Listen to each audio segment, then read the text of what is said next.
هر شب خیلی کار میکنیم خدا باشکر رزق روزی میبینیم خونه میبینیم زنک یک نیم ставка бухгалтер کار میکند کنی چند پول آوردید گفتم حساب کتاب کردم من خیلی حساب کتاب کردیم که 1600 سوم کم برآمد دو کاسه زنک کردی کوفته شدیم من گوجوبا расход کردگی گفتم نه من اینجا دادم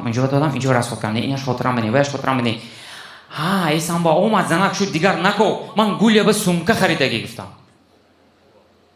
من خیلی تشنه شد ای خدا گفتم من چی گفتم آزی جنجال سر شدی گولیش کی بود وای کی چموچلو به سومکه خریده همین قگپا میفهمونم نمیفهمد جنجال ما تو همین درجه چقدر در اومده برافت که دوره های پاندمی یانگی جنگام ایسامو با اومد صرف رو اومده بینم پول باردچوکی ماشین میستاده است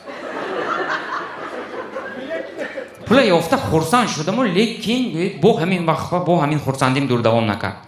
گفتم این پول من یافتم من گوله و اجاره سر کرده باشم